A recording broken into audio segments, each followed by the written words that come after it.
네, 우리 7월의 주제는 바로 은혜입니다. 오늘은 그 두 번째 시간인데요. 말씀의 제목은 주님의 기쁨이 되는 드림입니다. 함께 보실 본문은 로마서 12장 1절과 2절 말씀인데요. 저와 여러분이 한 목소리로 함께 읽도록 하겠습니다. 그러므로 형제들아, 내가 하나님의 모든 자비하심으로 너희를 권하노니 너희 몸을 하나님이 기뻐하시는 거룩한 산 제물로 드리라. 이는 너희가 드릴 영적 예배니라. 너희는 이 세대를 본받지 말고 오직 마음을 새롭게 함으로 변화를 받아 하나님의 선하시고 기뻐하시고 온전하신 뜻이 무엇인지 분별하도록 하라. 아멘. 네, 감사합니다. 다시 같이 기도하겠습니다. 아바 아버지 감사합니다. 부족한 저를 이렇게 존귀한 분들 앞에 세우셨습니다. 하나님, 예수 그리스도 보혈로 덮어주시고 온전히 주님의 말씀만을 전하는 목소리로 하나님 사용하여 주옵소서. 예수 그리스도 이름으로 기도합니다. 아멘. 네, 늘 가을에만 나타났던 제가 왜 올해는 여름에도 왔을까요? 네, 집안에 경사가 있어서 네, 너무 기쁨과 감사함으로 입당 예배를 함께 할 수 있어서 네, 저희 어머니 이제 죽어도 여한이 없다라고 말씀하셨는데 너무너무 감사했고 또 이런 아름다운 공간에서 또 말씀을 전할 수 있는 이 선물 같은 시간을 인하여 하나님께 감사를 드립니다. 이 아름다운 성전으로 들어오시면서 마음이 어떠셨어요? 네, 우리가 늘 셋집을 전전하다가 새 집을 사서 이사를 갔어요. 네, 그러면 그 새 집에 들어가면서 어떤 각오를 하게 되나요? 이 집은 내 집이야, 그죠? 네, 우리 마음대로 잘 가꾸고 관리해서 예전에는 그냥 내 집이 아니니까 정신없이 살았지만 이제는 정말 잘 치워서 이 새 집의 깨끗한 모드를 잘 유지해야지 뭐 그런 생각이 드실 거예요. 네, 근데 다 같이 그래야지 뭐 한 사람만 그러면 별 소용이 없죠. 네, 저는 항상 이사 갈 때마다 그런 각오를 가지고 옷장에 색깔별로 옷을 정리하고 너무 놀라시는데. 컵 같은 것도 색깔대로 정리하고 제가 좀 그런 네, 정리의 원칙이 있는데 같이 사는 사람은 아주 자유로운 영혼이에요. 그래서 한국에 왔다 가면 집안이 다 그냥 네. 그래서 나름대로 우리는 각오를 가지고 새 성전에 들어오셨을 텐데요. 전 입당 예배를 드리면서 제가 아는 여러분들이라면 거룩한 다짐들을 하셨을 거예요. 네, 틀림없이 그러셨을 거예요. 하나님이 기뻐하시는 예배를 드려야지. 그리고 최선의 섬김을 다해야지. 뭐 그런 마음이셨을 거예요. 이제 그런 분들 앞에서 제가 무슨 말씀을 전하나 생각할 때 참, 네, 무슨 얘기를 하지? 또 찬양을 들으면서 찬양으로 다 고백했네. 무슨 얘기를 더 해야 될까? 그런 생각이 들었어요. 오늘 저희가 함께 묵상할 로마서 12장 1절에서 2절 말씀은 예수님을 믿고 의롭다 하심을 받은 우리가 이제 어떤 삶을 살아야 하는가에 대해서 굉장히 구체적인 그 가이드라인, 어떻게 하면 하나님의 기쁨이 되는 삶을 살 수 있을까 하는 굉장히 중요한 말씀이 담긴 말씀이죠. 그래서 평생을 아마 여러분들 많이 묵상하셨을 잘 아시는 말씀이라고 생각을 합니다. 특별히 1절 말씀을 시작할 때 보시면은 그러므로라는 접속사로 시작하고 있어요. 네, 이 접속사는 언제 쓰나요? 언제 우리가 이런 접속사를 사용하나요? 네, 앞에 설명들을 다 하고 나서 이제 앞에 설명한 내용이 그러함으로 그 다음 단계에 이제 이어서 할 말을 쓸 때 우리가 그러므로라는 접속사를 씁니다. 그래서 우리가 그러면 로마서 1장부터 11장까지의 말씀이 어떤 말씀이었는지를 생각할 필요가 있죠.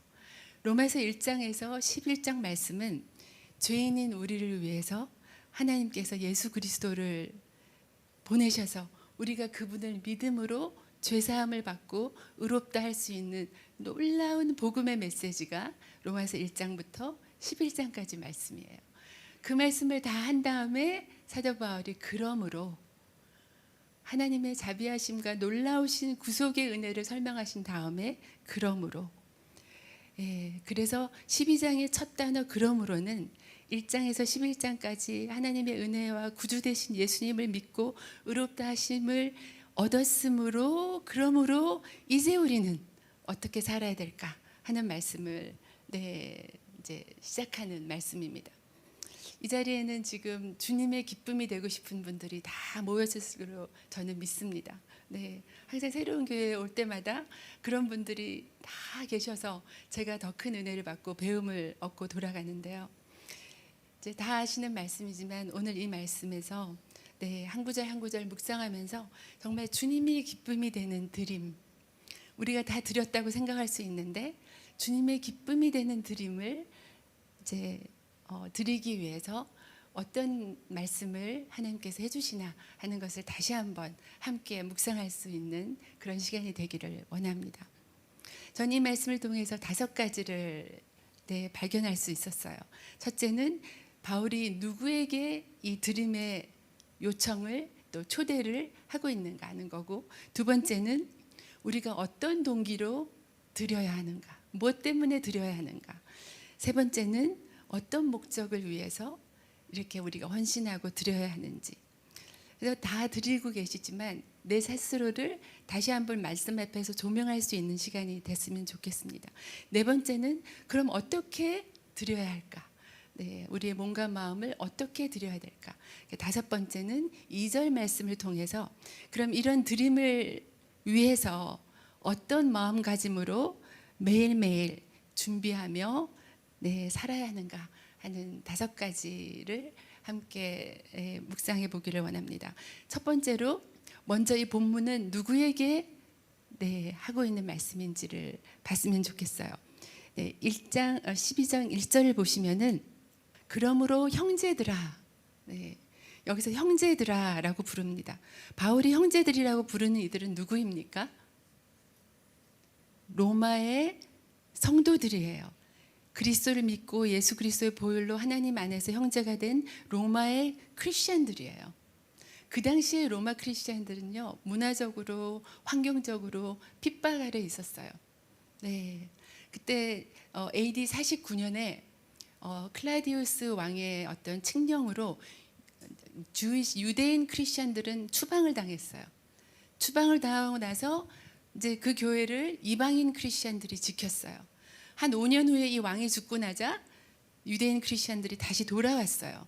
그래서 이제 유대인 크리스천 또 이방인 크리스천들이 함께 있는 로마의 교회 형제들에게 바울이 쓰는 글입니다. 여기서 우리가 형제들이란 말이 그냥 우리가 생각하기에 형제들 너무 익숙한 말이잖아요. 이 형제들이라는 말의 무게를 우리가 잊고 살 수가 있는데요. 엄청난 말이에요. 제가 아는 한 선교사님이 북한에 들어가셔서 이제 선교하시는 분인데, 북한이나 위험한 나라에 갈 때는 누구를 어디서 만나고 그런 정보를 절대 가지고 갈 수가 없어요. 그래서 이분들은 정말 믿음으로 들어가시는 거예요. 하나님이 이끌어 주셔야 만나는 거예요. 그래서 이제 그분이 아무 컨택 인포메이션 없이 북한을 들어가셔서 어느 한 장소에서 기도하며 기다리시는 거예요. 그냥 시간이 얼마나 흐르는지 모르는 거예요. 일주일 정도의 시간이 흘렀는데 아무 소식이 없어요. 그때 어떤 조그만 남자아이가 오더니 발로 툭 차더래요. 아니 어른을 아이가 발로 툭 차니까 약간 저 왜 저러지? 근데 얘가 자꾸 와서 발로 툭툭 차더래요. 그래서 이 아이를 좀 따라가야겠다 하는 생각이 드셔서 따라갔더니 골목 저 다니다가 어느 한 아주 구석진 데 가더니 이 아이가 선교사님 손을 딱 잡더니 거기다가 뭐라고 막 쓰더래요. 자세히 보니까 우리가 예수 그리스도의 피로 형제입니까? 그래서 그렇다고 했더니 이제 지하교회로 안내를 해서 거기서 이제 성경도 나눠주고 사역을 하시고 돌아오면서 그 어린 형제에게 너무 고맙다. 내가 너를 위해서 뭘 해줄까? 원하는 것을 얘기해봐라. 그랬더니 이 아이가 주머니에서 뭘 주섬주섬 꺼내서 주더래요. 이거 제가 탄광에서 일해서 벌은 돈의 11조를 모아놨는데 나가시면 교회에다가 이거를 꼭 헌금을 해주십시오. 그게 그 아이의 부탁이었어요. 쌀밥도 아니고. 네. 그래서 그 어린 형제에게 형제여 너무너무 고맙다고, 그리고 이제 그걸 받아가지고 오셨대요. 잊을 수가 없는 그런 형제여라는 말씀을 그 분이 해주셨어요. 이게 형제예요. 예수 그리스도의 보혈로 우리는 다 형제예요. 어떤 분들은 여기 자매라고 안 썼으니까 이건 형제들한테 쓰는 말씀이 아닌가. 로마서 12장 1절 2절이 형제들에게만 주는 말씀인가요? 예수 그리스도의 보혈로 형제가 된, 네, 아주 끈끈한 형제. 이거는 네, 정말 그 부모 형제의 그 혈연보다도 더 끈끈한, 네, 그것이 형제예요. 네. 제 동생이 절대 밖에 나가서 외부 강의를 안 합니다. 그런데 커피 브레이크 컨퍼런스 때만 강의를 하는 이유는 네, 혈연 때문이라고. 그래서 네, 이제 우리 사람들 사이에서도 혈연은 굉장히 끈끈한데, 네, 예수 그리스도의 보혈로 한 형제가 된 그 형제들을 특별히 딱 말씀을 하시는 거예요. 네, 사랑하는 형제들아. 네. 그리고 또 로마서 1장 7절을 좀 보여주시겠어요? 로마서를 시작하시면서 바울이 누구에게 쓰는지를 알려주는 말씀인데, 로마에 있어 하나님의 사랑하심을 입고 네, 성도로 부르심을 받은 모든 자에게, 이거는 넌 크리스천들이 아니라 성도로 부르심을 받은 모든 자에게 예, 쓰면서 인사를 하세요. 하나님 우리 아버지와 예수 그리스도로부터 은혜와 평강이 있길 바라노라 하시면서 글을 쓰시는 게 로마서예요. 그래서 우리는 로마서가 로마에 있는 크리스천들에게 쓰여진 책임을 알 수가 있습니다. 그래서 우리는 성도들이면 당연히 우리는 드린 사람들, 하나님께 온전한 드림을 드렸다고 생각할 수가 있어요. 그 당시에 그렇게 박해 가운데 믿음을 지켰다는 것은 정말 하나님께 드리지 않았으면 할 수 없는 일이기 때문에 그분들은 당연히 자기들은 헌신된 사람이라고 생각하고 있는 사람들이었어요. 근데 이 말씀은 다시 온전한 하나님께 기쁨의 드림을 드리라고 초대하는 말씀이에요. 그 초대가 성도들에게 주어졌다는 것을 우리가 알 수가 있습니다. 이제 당시 로마 교회는 뭐 어느 교회든지 그렇지만 제가 아는 교회 중에 그런 갈등이 없는 교회는 새로운 교회밖에 없는데 갈등들이 있어요. 왜냐하면 다른 사람들이 모여서 그래요. 로마 교회도 그렇게 추방당했다가 돌아온 유대인 크리스천들은 자기네들이 오리지널이라고 생각해요. 율법주의, 그죠? 확실하게 할례를 주장하고 돼지고기 먹으면 안 된다고 하고 막 그런 본인이 오리지널이라고 주장하고, 이방인 크리스천들은 또 유대인 크리스천들을 저 믿음이 없는 미련한 것들이라고 또 생각을 할 수도 있는 거죠.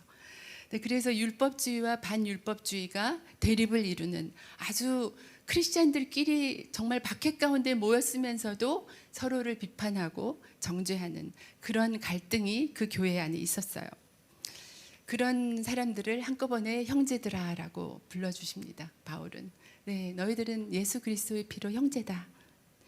그리고 또 이 말씀을 통해서 예수님을 믿는 것과 또 예수님께 온전히 헌신하는 것은 또 다른 차원의 것이라는 것을 우리가 알 수 있어요. 믿지만 구원의 은총은 받았는데 내가 하나님께 온전한 기쁨이 되는 드림을 하지 못하고 살아가는 사람도 많이 있는 것 같아요. 네. 그래서 예수님은 우리가 그 믿는 순간에 온전한 드림을 하기를 원하시지만 사람들은 그렇게 할 수가 없어요. 믿기는 믿는데 온전한 드림을 하기에는 조금 두려운 그런 상황이 있는 거죠. 그래서 브루스 윌킨스라신 분은 많은 성도들과 대화하면서 알게 된 거는 구원과 헌신 사이에 보통 7년에서 10년 정도의 시간이 걸린다라고 말씀하셨어요. 뭐 안 그런 분들도 많겠지만, 그래서 본문에서는 형제라고 하지 않고 형제들아라고 하는 거 보면 이 복수 대명사잖아요. 한 사람보다 더 많은 수의 사람들이 구원은 받고 성도가 되었지만 하나님께 기쁨이 되는 드림을 하지 못하고 있는 상태라는 것을 우리가 알 수가 있습니다. 저는 감사하게도 태어나 보니 아버지가 목사님이셨어요. 네, 아주 좋은 환경에 태어났죠.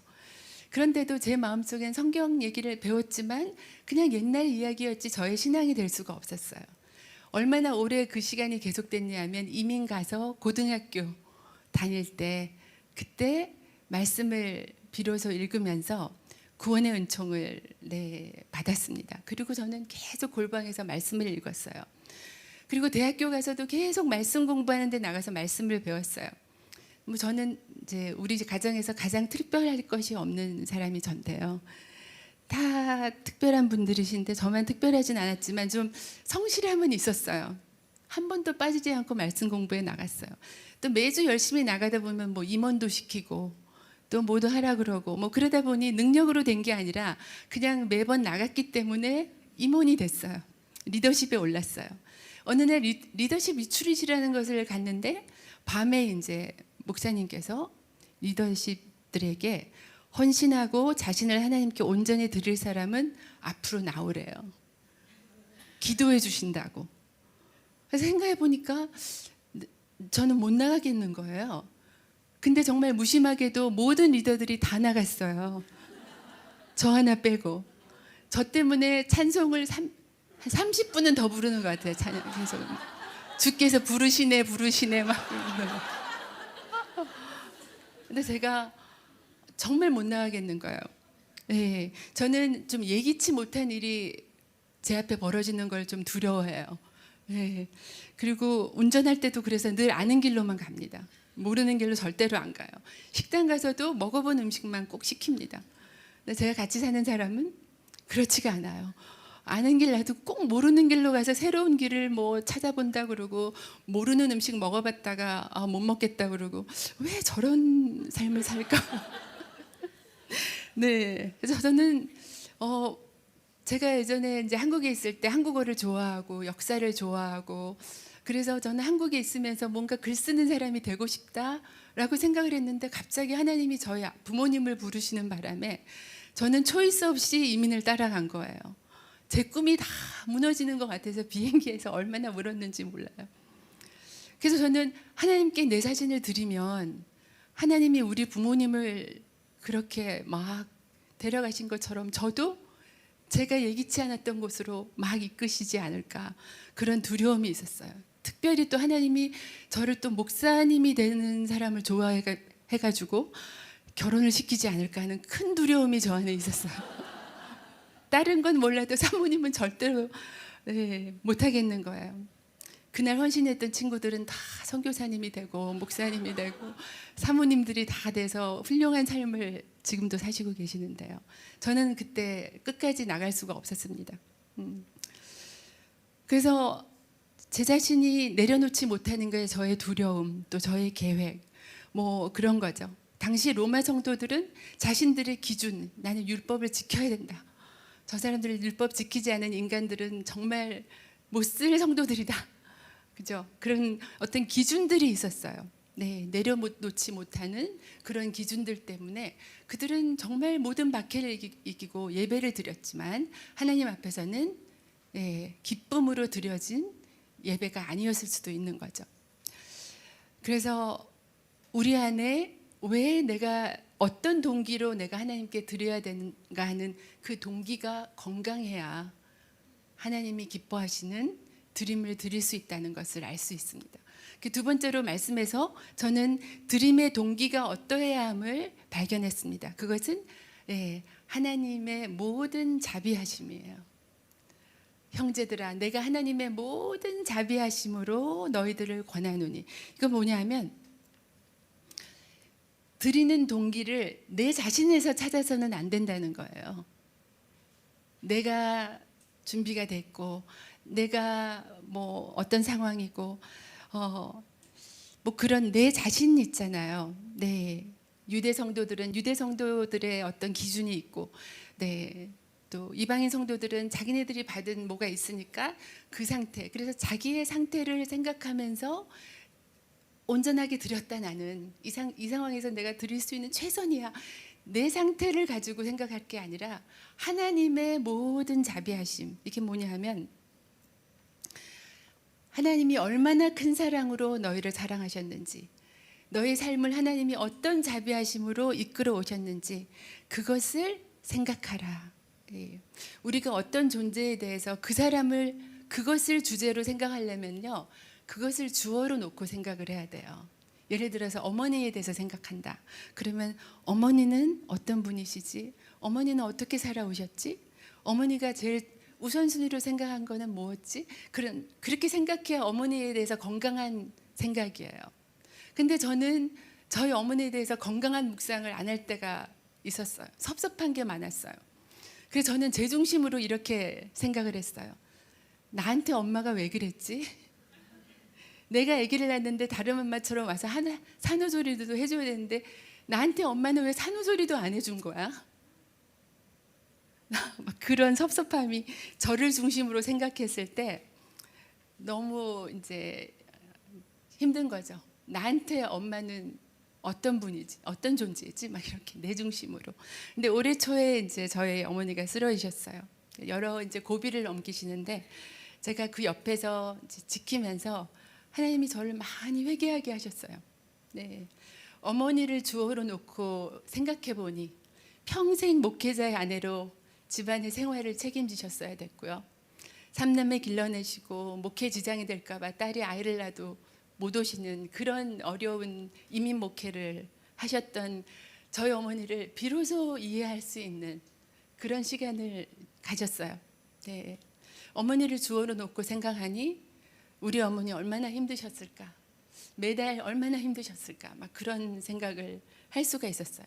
오늘 본문을 영어로는 뭐라고 했냐면 하나님의 자비하심으로라는 말이 in view of God's mercy. 하나님의 자비하심을 주어로 생각해라. 하나님의 자비하심 때문에, 하나님의 자비하심이라는 그 시각으로 생각할 때라는 뜻이에요.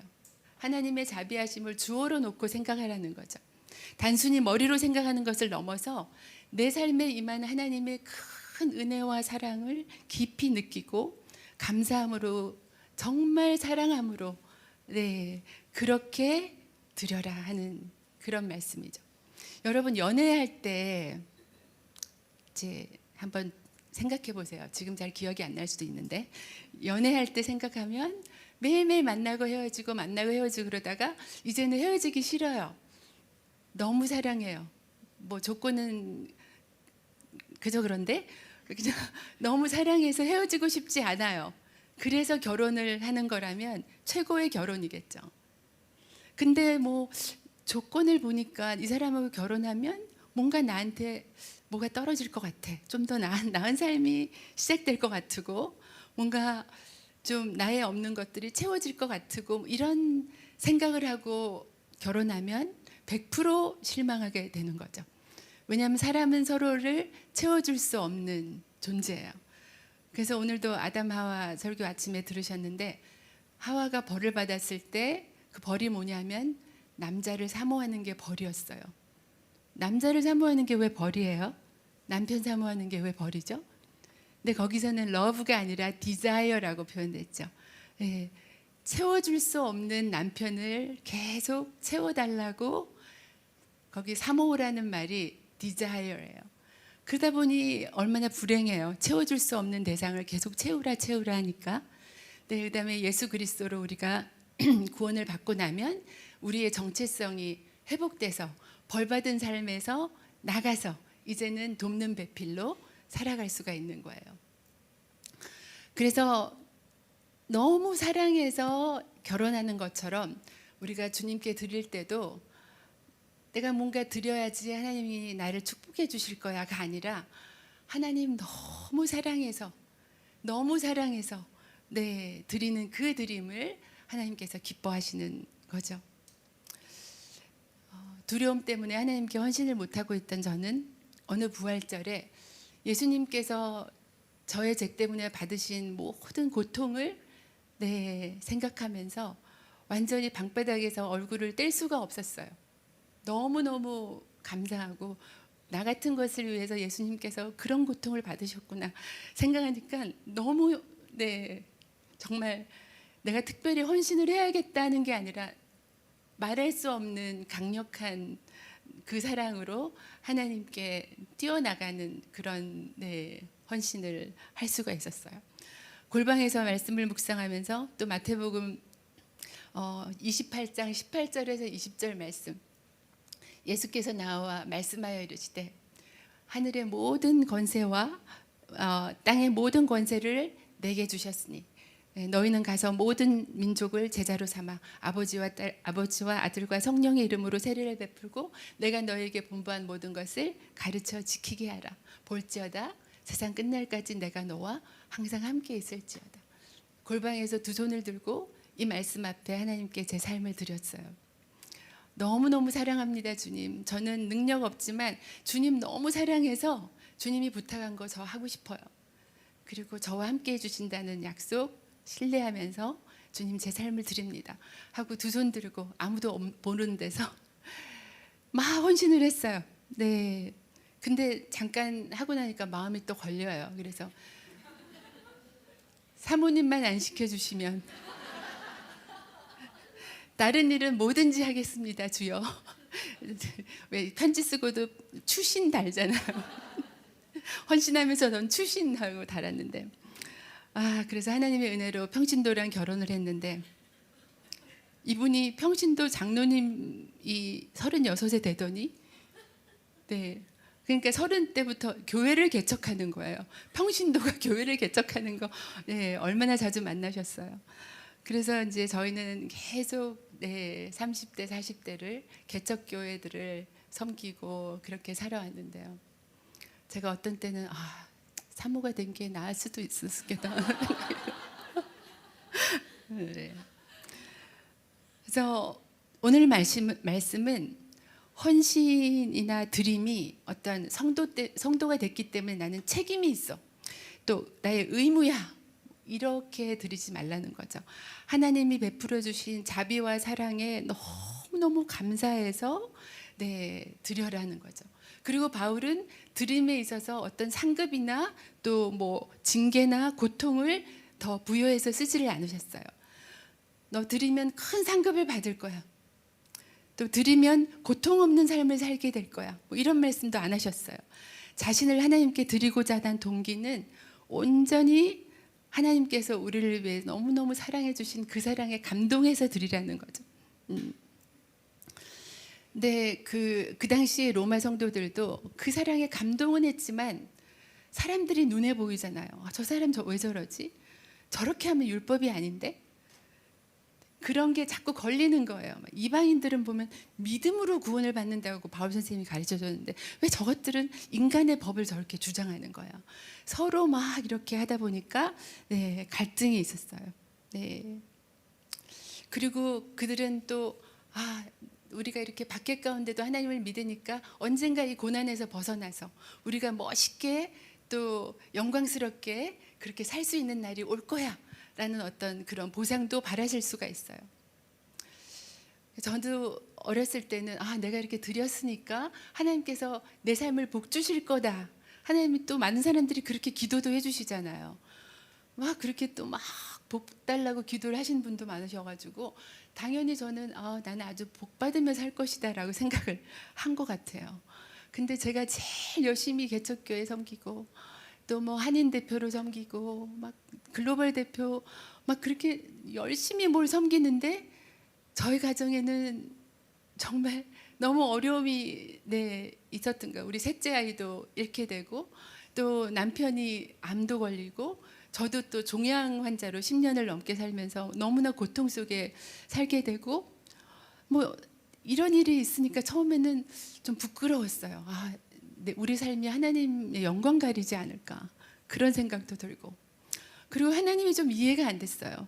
아니 어떻게 나한테 이러실 수가 있지? 내가 드렸는데 복을 주셔야지 왜 나한테 이런 일을 주시지?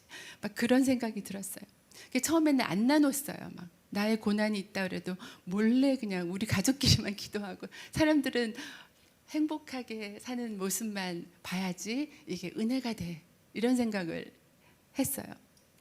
근데 긴 세월을 하나님께서 고난 가운데 말씀하시고 또 말씀하시면서 이제는 저는 제 안에 있는 고난을 자랑하는 상태가 됐어요. 하나님께서 나의 고난 가운데 어떤 것을 가르쳐 주셨는지, 또 비슷한 고난을 당한 사람들을 너무 많이 만나요. 제가 그 고난을 당하지 않았다면 위로할 수 없는 많은 사람들을 만나게 돼서 그게 너무너무 감사하고, 저는 제 5학년 때 짝꿍이 새로운 교회 권사님입니다. 그래서 우리 감사한데, 많은 일로 감사하지만 그 짝꿍 권사님이 세상에 살아오면서 제일 어려울 수 있는 어려운 고난을 당했을 때 어떻게 감당하는지를 볼 수 있는 기회가 저한테는 있었어요. 이해할 수 없는 고난 가운데 저 정도면 정말 진짜 너무 힘든 거다 생각했는데, 조그만 일이 있어도 너무너무 감사해. 그 상황에서 온갖 감사한 일은 다 찾아가지고 저를 만나면 감사한 것만 얘기를 하는 거예요. 상황을 보면 너무 기가 막힌데, 그래서 너무 제가 큰 은혜를 받고, 저런 상황에서도 저렇게 감사를 하는구나 하는 것을 배울 수가 있었어요. 그래서 우리가 우리 기억의 은행에 하나님이 나를 얼마나 사랑하셨는지 좀 적어두시면, 우리가 계좌 정리할 때 내 계좌에 돈이 얼마 있나 보려면 가서 계좌 정리하면 쫙 나오잖아요. 저는 이렇게 멀쩡해 보여도 계좌 뭐 이런 말을 잘 몰랐어요. 그래가지고 은행에 갔는데 뭐 통장을 보여주면서 했더니 계좌 이체 해드릴까요? 그러는데 제가 계좌 이체가 뭔가요? 이렇게 물어서 그분이 저를 굉장히 이상하게 쳐다봤는데, 이렇게 한국 용어들을 잘 모르고, 근데 우리가 계좌를 정리할 때 통장에 뭐가 있나를 쫙 정리해 주는 것처럼 우리가 우리의 기억의 계좌에 하나님의 사랑하심과 자비하심, 잊어버리고 지나갔지만 돌아보니 너무너무 감사했던 일, 그런 것들을 좀 적어둘 필요가 있어요. 기억해둘 필요가 있어요.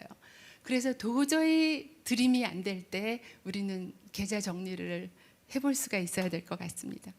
세 번째는 드림의 목적이 어떠해야 된다는 거죠. 아까 말씀 보시면은 하나님이 기뻐하시는, 오늘 그 말씀의 주제인데요.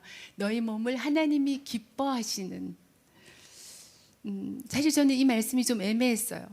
그 핍박 가운데 있는 성도들이 그렇게까지 교회를 지켰으면 하나님이 당연히 기뻐하셔야 되는 건데, 어떤 드림을 기뻐하시고 또 어떤 드림은 안 기뻐하신다는 상황이, 이게 좀 이해가 안 됐어요. 그 정도로 드림은 기뻐하셔야지. 그래서 우리가 하나님에 대해서 의문이 생길 때 질문을 잘해야지 묵상이 건강합니다. 하나님 왜 그러시지?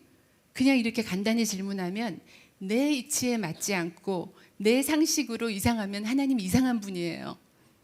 그렇죠? 당연히 공의로운 하나님 이렇게 하셔야 되는데 왜 저러시지? 그냥 그렇게 하면 묵상이 건강하지가 않아요. 그래서 우리는 하나님을 사랑하는 사람들이기 때문에 하나님이 왜 그러신지 이해가 안 될 때는 이렇게 질문을 하세요. 하나님이 얼마나 큰 사랑으로 우리를 사랑해 주시는지 그 형용사를 앞에 붙이고 질문을 하세요.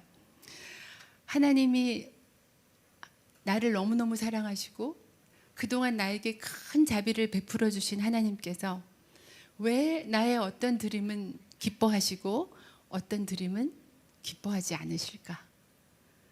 사랑하는 하나님을 전제에 두고 묵상을 해야 돼요. 나를 사랑하는 하나님. 근데 왜 어떤 드림은 받지 않으시고 어떤 드림은 받으실까? 이렇게 묵상을 해야지 묵상이 건강합니다.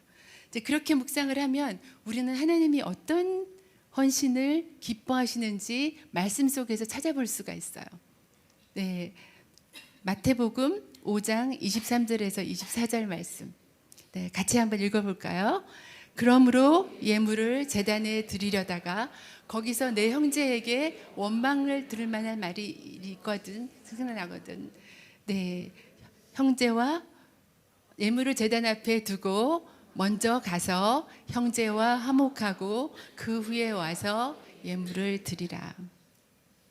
제가 중요한 말씀을 암송해야지라고 생각했는데 올라오니까 아무 생각이 안 나네요. 그 아무리 우리가 헌신을 하고 그래도 형제들과의 관계가 어렵고 뭔가 용서가 이루어지지 못한 상태고 서로 계속 뭔가 서로의 어떤 기준을 내려놓지 못하고 마음으로 정죄가 일어나는 상황이라면 네, 하나님께는 억만금을 가지고 와서 헌신하는 것보다 그거 놓고 가서 화목하고 오는 것이 더 중요하다. 나한테는 하나님한테는 그게 중요하다. 이 말씀을 하시는 거죠. 네. 그래서 진정으로 이웃을 사랑하는 삶일 때 그때 그 우리가 드리는 드림을 하나님께서 기쁘게 받으시는 거예요. 아, 그런데 내가 그냥 그렇게 용서하고 나면 그 사람은 자기가 나쁜 것도 모르고 계속 그렇게 남을 해치지 않겠어? 그러니까 그럴 수가 없어요. 그게 우리의 공이죠, 또. 근데 성경에 이런 말이 있어요. 다 아시는 말씀인데 오른뺨을 치면 왼뺨을 돌려대라. 우리가 오른손으로 다른 사람의 오른뺨을 치기 위해서는요, 참 어려워요. 손등으로 치지 않으면 칠 수가 없어요. 그죠? 논리적으로. 근데 그 당시에 손등으로 누군가를 때리는 게 가장 모욕적인 거래요. 가장 모욕을 받은 상태예요. 그랬을 때 애매하게 그렇게 받고 얼마나 힘들겠어요? 예수님 어떻게 해야 돼요? 왼뺨도 돌려대라. 그게 예수님의 가르침이에요. 네, 그래서 참 힘든 말씀이죠. 네, 이게 일상에서 말은 쉽지만 우리 삶에서 이거는 정말 너무 어려운 일이에요. 근데 좀 더 센 말씀이 있어요.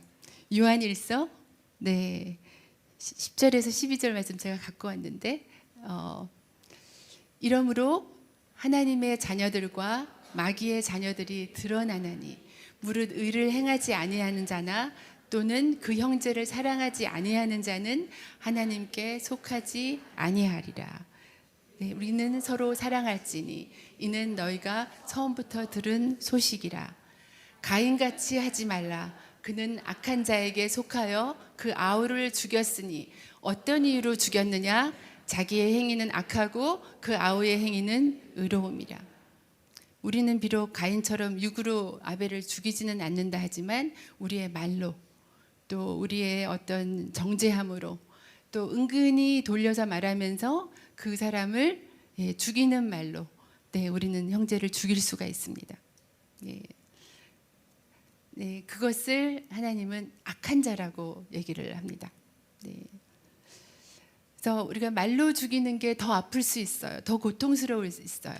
우아하고 거룩한 말로 다른 사람들을 올바로 잡기 위해서 하는 말이 그 사람을 더 죽이는 말이 될 수도 있는 거죠.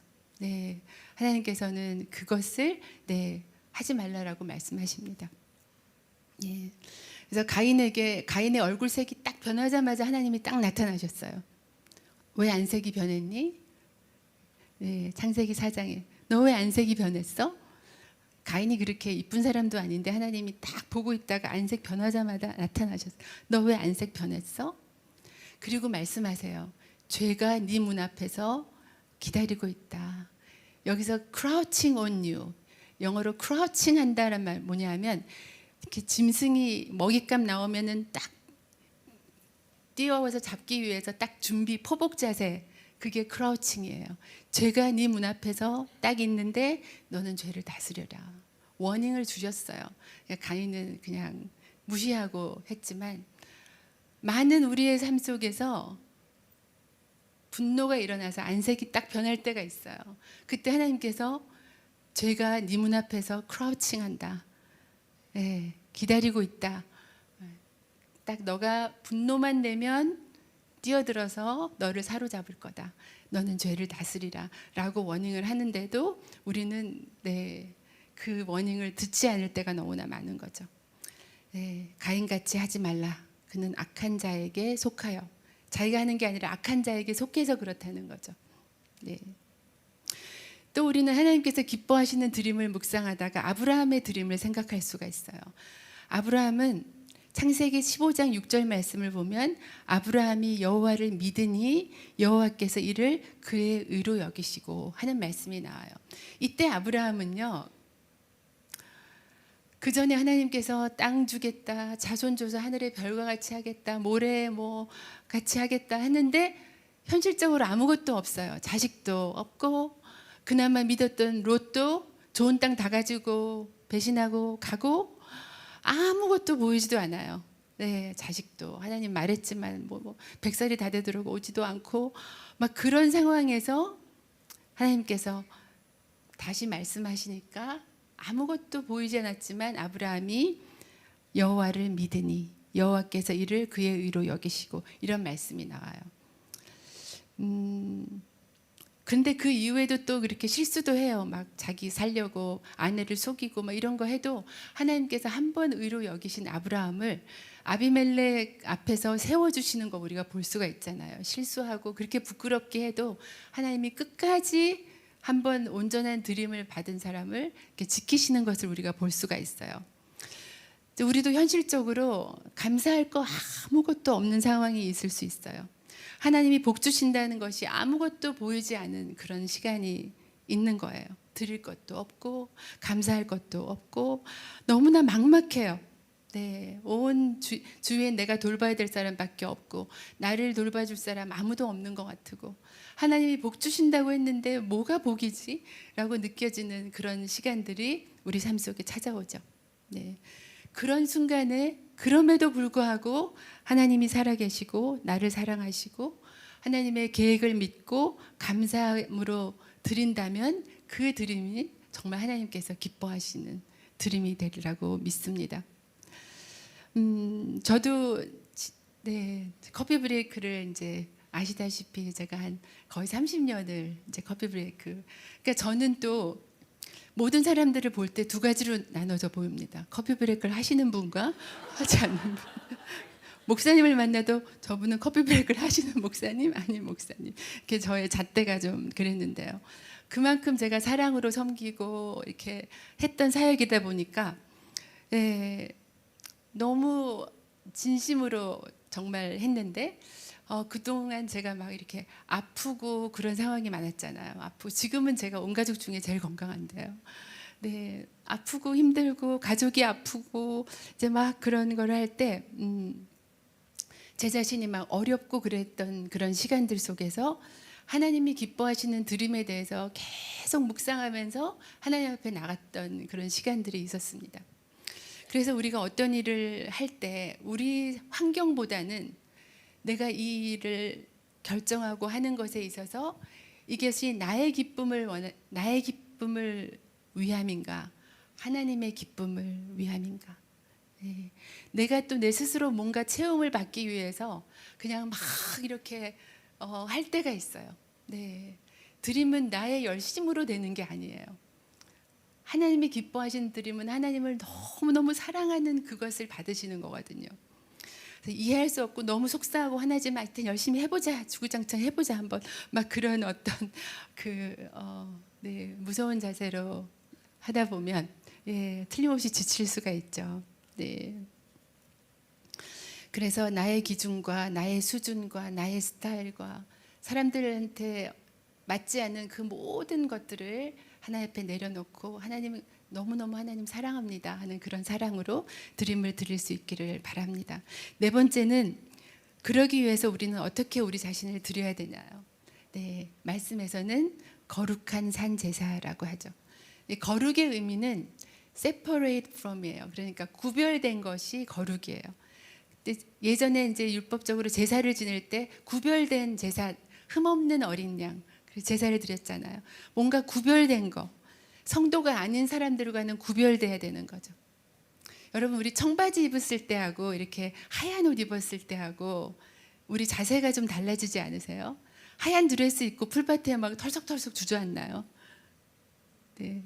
오늘 제가 그런 의미에서 좀 하얀 옷을 입어봤는데 이럴 땐 좀 몸가짐도 약간 더 우아해야 되고 막 그런 거죠. 기본적으로 저는 청바지를 좋아합니다만은 그냥 난 편하게 살고 싶어. 난 이런 사람이야. 누가 뭐라든지 뭐 하나님만 아시면 되지. 난 그냥 편하게 살 거야. 이런 거는 아니죠. 예수 그리스도의 보혈로 우리는 구별되었어요. 구별되기 전과는 완전히 다른 존재가 돼야 되는 거죠. 더 이상 아무데나 털썩털썩 주저앉을 수가 없어요. 긴장하면서 살아야 합니다. 제가 며칠 전에 제가 지금 호텔에 있는데 밖에 나가서 어머니 뵙고 들어와 보니까 멀쩡했던 제 노트북이 스크린과 동체가 떨어져 있었어요. 누가 청소를 하다가 떨어뜨린 게 틀림없다는 생각이 들었어요. 왜냐하면 아침에 멀쩡했던 노트북이 갔다 오니 두 동강이 나 있었어요. 제일 먼저 여러분 같으면 뭘 했겠어요? 프론트에 가서 이런 일이 있었다 얘기를 하는 거죠. 그래서 저도 이제 당연히 이제 그러려고 이제 주섬주섬 다 가지고 사진 찍고 뭘 그리고 이제 내려가 엘리베이터를 딱 타는 순간 마음이 불편해요. 네, 다시 방에 들어왔어요. 아, 기도를 안 했구나. 그러면서 이제 기도를 하는데 하나님이 불편한 마음을 주시면서 제가 또 그 전날 이 제 강의안을 내려가서 부탁해가지고 출력했거든요. 강의안을 출력해준 분은 호텔 카운터에 계시는 분이겠죠. 제가 뭐 하는 사람인지 알게 됐겠죠. 네. 네. 제가 생각을 하니까 나한테는 그냥 노트북이고 지금 미국 이제 내일 모레 가는데 내일 가는구나. 가서 뭐 고치던가 하면 되는데 어떤 사람에게는 이게 생계가 관련된 일일 수도 있다는 생각이 들었어요. 기도하면서. 그러다 보니 어떤 청소하시는 분들이 내 앞을 왔다 갔다 내 방에서 앞에 왔다 갔다 하시면서 뭐 필요한 거 없냐고 자꾸 물어보고 그런 분들이 몇 분 계셨어요. 그래서 기도하면서 그 호텔에서 내가 어떤 일을 하는 사람인지 이미 다 아셨고 그런데 내 원래 기본 상식과 그걸로 하다가 어떤 분에게 피해를 줄 수도 있겠구나 하는 마음이 들면서 그냥 아무것도 하지 않고 그냥 괜찮아 하면서 제가 하나님 근데 동체만 연결이 돼서 이 PPT만 조은영 목사님에게 보내게 해주십시오 하고 기도를 했는데 켜지지도 않던 순간 딱 켜지고 제가 PPT를 얼른 보내고 그 이후로는 되지 않습니다. 근데 할렐루야 임마누엘의 하나님 제 마음에 한없는 평화가 있고요. 제가 어떤 분에게 예전에 전도를 했는데 영접 기도하고 나서 그분이 하얀 드레스를 입고 하얀 신발을 신고 머리도 다 풀고 하얗게 다 입고 오시는 거예요. 교회를. 좀 공포스럽지 않아요? 왜 매주 그렇게 오시냐 그랬더니 스스로에게 나는 이제 정결한 그리스도의 신부라는 것을 스스로에게 각인시키기 위해서 그렇게 입고 오신다는 얘기를 했어요. 네. 바울은 로마 성도들에게 오직 믿음으로 구원을 받지만 정말 하나님의 사랑으로 사랑해라.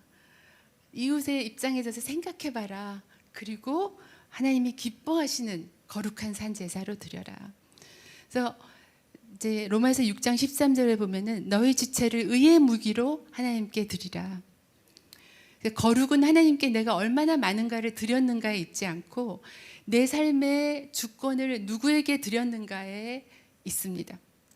나를 다스리는 권리를 온전히 주님께 드렸느냐. 칼이 요리사에게 들리면은 요리가 나오지만 악한 자에게 들리면은 다른 사람을 죽이는 일로 사용될 수가 있잖아요. 그래서 구별된 우리가 하나님께서 온전히 우리를 주장하시고 다스리실 수 있도록 날마다 우리는 주님께 우리 자신을 드려야 되는데 거룩해야 드려요. 남을 막 미워하면서 하나님 죄를 좀 어떻게 저 대신 원수 갚아주세요. 잘못되게 이렇게 드릴 수는 없잖아요. 네. 제가 저의 삶의 주인이라고 생각하면 다른 요일들은 마음대로 살고 주일은 온전히 주님께, 수요 예배도 주님께. 네. 그리고 직장에서는 나의 최선으로, 재정은 내 계획대로 하고 하나님은 정말 슈퍼내추럴하게 하나님이 꼭 필요할 때만 개입하셔서 간섭하여 주옵소서 라고 우리는 부분적인 헌신을 할 수가 있는데 하나님은 부분이 아니라 난 전부를 원해. 네, 그런 거죠. 사랑하는 사람은 그래요. 사랑하는 사람은 전부를 원해요. 네. 하나님께서는 우리 마음의 왕이 되시고 신랑이 되시기를 소원하십니다. 하나님이 주인 되었을 때 우리는 비로소 거룩해질 수가 있습니다. 그리고 산 제사로 드리란 말은 예수 그리스도께서 산 제사로 단번에 모든 제사의 제물이 되셨던 것처럼 그를 따라가는 우리는 주님께서 하나님께 영광을 돌리는 첫 열매가 첫 제사 제물이 되셨듯이 우리도 예수 그리스도께서 산 제물이 되심을 쫓아서 우리 몸을 하나님이 기뻐하시는 산 제물로 날마다 드리는 그것이 거룩한 산 제사로 드리라는 말씀이에요. 그래서 매일매일 우리의 직장과 가정과 모든 관계들, 우리의 에덴 동산에서 모든 시간과 재물과 모든 나의 기프트를 하나님께 올려드리는 그 드림을 하나님께서 기쁘게 받으시는 거죠. 그러기 위해서는 나의 기준, 또 나의 생각 이런 것들을 다 내려놓고 날마다 회개하면서 예수 그리스도의 보혈로 우리를 덮어야 되는 거죠. 그래서 드림은 생애에 한 번 일어나는 것이 아닙니다. 매일 일상에서 우리는 드림을 선택해야 되는 거죠. 작은 순종이 계속 반복될 때 우리는 거룩한 산제사로서의 삶을 살아갈 수가 있습니다. 그래서 이런 드림과 이런 헌신을 영적 예배니라. 이거는 뭐 아시다시피 spiritual worship, true worship, 그런데 나중에 reasonable service라고 해석해 놓은 그것이 참 저는 마음에 와닿았어요. 이것이 합당한 드림이다. 합당한 헌신이다. 하나님의 정말 사랑하는 사람들이 다 예배를 드리지만 하나님 보시기에 가장 합당한 예배와 헌신이 바로 이렇게 드리는 것이다 라는 것을 얘기하고 있습니다. 하나님은 단 한 사람 예배자를 찾으신다는 찬양거 있잖아요. 그 한 사람이 저와 여러분이 되기를 간절히 기도합니다. 다섯 번째는 이런 드림을 위해서 마지막으로 우리는 어떤 준비를 하고 살아야 되는가가 2절 말씀에 나와 있어요. 2절 말씀, 너희는 이 세대를 본받지 말고 오직 마음을 새롭게 함으로 변화를 받아 하나님의 선하시고 기뻐하시고 온전하신 뜻이 무엇인지 분별하도록 하라. 이게 한국말로는 한 문장이에요. 그죠? 한 문장이라서 와, 엄청난 말들이 계속돼서 어떻게 하는 거지? 그런데 감사하게도 영어는 센텐스가 2개로 나뉘어져 있어요. Do not conform to the pattern of this world, but be transformed by the renewing of your mind. 그리고 끝났어요. 너희는 이 세대를 본받지 말고 오직 마음을 새롭게 함으로 변화를 받아라. 그런 다음에 then you will be able to test and approve what God's will is, His good, pleasing and perfect will. 그래서 변화를 받아라. 그러면 하나님의 선하시고 기뻐하시고 온전하신 뜻이 무엇인지 분별할 수 있을 것이다. 그래서 이 세대를 본받지 말라 해서 이 본받다란 말은 붕어빵 찍어내듯이 찍어내는 걸 말아요. 엄청난 압력으로 우리를 이 세대에 똑같이 되려고 이 세상은 막 우리를 찍어내려고 해요. 너무 압력이 세요. 불도 세고 막 틀에다 집어넣고 막 본받아라 본받아라 이 세대를 본받아라. 그런데 지난주일 설교에서 본받지 않기 위해서는 더 강력한 힘이 우리에게 필요하다. 그것이 뭐라 그랬죠? 어제 일도 기억이 안 나는데 주일 일은 생각이 나겠어요. 성령이라 그랬죠. 성령으로 우리를 강력하게 채우지 않으면 이 세상은 우리를 계속 붕어빵 찍어내듯이 본받아라 본받아라. 성공이 최고다. 더 많이 가져야 된다. 잘못된 사람들은 내가 고쳐줘야 된다. 손해보지 마라. 웬만한 거 용서해주면 버릇된다. 막 이런 이 세대에서 우리가 들을 수 있는 말들이 계속 들리는 거죠. 로마 성도들에게도 그렇죠. 유대인 크리스천들은 율법주의를 계속 지키는 것이 하나님이 옳다고 생각하는 것이다. 할례를 받아야 된다. 이방인들은 저런 미련한 그러면서 또 막 믿음이 최고야. 딴 건 필요 없어. 막 이렇게 서로를 정죄하는. 서로 자기의 세대가 맞다고 주장하는 그런 삶을 살고 있는 거죠. 그러나 복음은 말합니다. 하나님 나라가 먼저다. 섬김이 위대하다. 정직한 것이 손해보는 것보다 옳다. 사랑해라. 틀려도 사랑해라. 달라도 사랑해라. 용서해라. 거룩해라. 복음은 계속 다르게 말을 하고 있어요.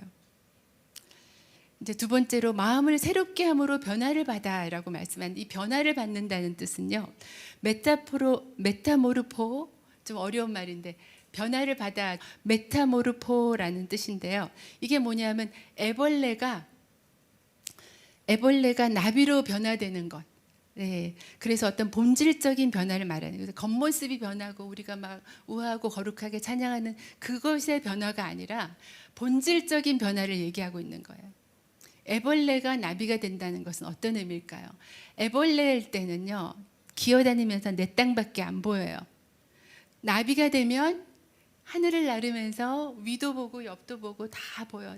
이웃도 보이고 하나님도 보이고, 네, 하나님 나라의 시각으로 우리는 볼 수가 있어요. 그렇게 변화를 받으라고 합니다.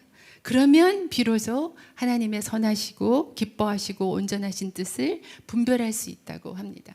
이렇게 우리 자신을 준비해야 네, 거룩한 산 제사로 드릴 수가 있습니다.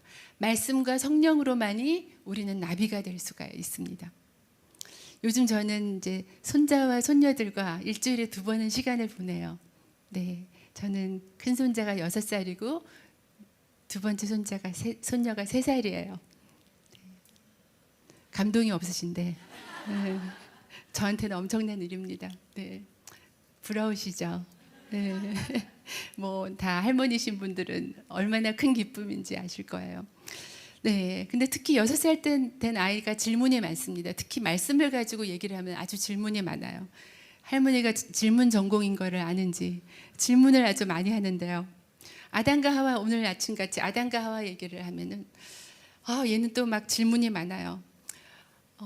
그냥 친구한테 속아서 잠깐 실수를 한 건데 하나님이 그렇게까지 또 쫓아내야 될 필요가 있는가 하는 질문도 하고, 그래서 제가 이제 열심히 설명해 줍니다. 친구의 보이스와 하나님의 보이스가 있다. 어떤 걸 선택해야 될지 뭐 설명을 하면, 근데 절 나나라고 불러요. 나나.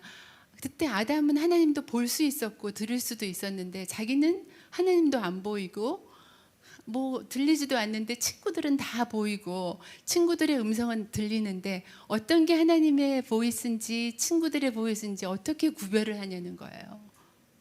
저는 우리 손자는 천재구나 이런 생각을 했어요. 제가 보통 이렇게 말이 막히지 않는데 말이 막히는 거예요. 그러면서 저한테 물어봐요. 나나는 알아요? 나나는 어떻게 하나님의 보이스와 친구들의 보이스를 구별하는지 나나는 알아요?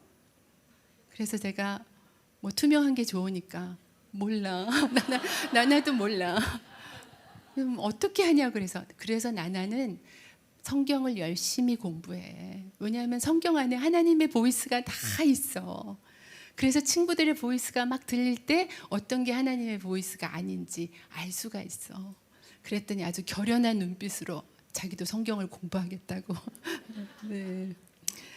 네. 마음이라는 건 만 개의 소리가 있는 것이에요. 그래서 만음이에요. 만음. 그런데 이제 마음이 된 거예요.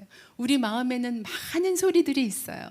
그 속에서 우리는 하나님의 음성을 들을 수가 있어야 됩니다. 말씀을 계속 반복해서 읽고 묵상하고 암송하면 우리의 생각과 가치관이 본질적으로 변화할 수 있고, 네, 하나님의 음성을 우리 가슴에 담을 수가 있습니다. 그래서 우리의 내면이 그렇게 성령과 말씀으로 준비될 때 거룩한 산 제사로 드릴 수가 있습니다. 그래서 말씀에 순종하는 선택을 하고 우리의 시간과 재능을 하나님께 온전히 드리고 우리의 손과 발을 하나님 기뻐하시는 실천할 수가 있습니다.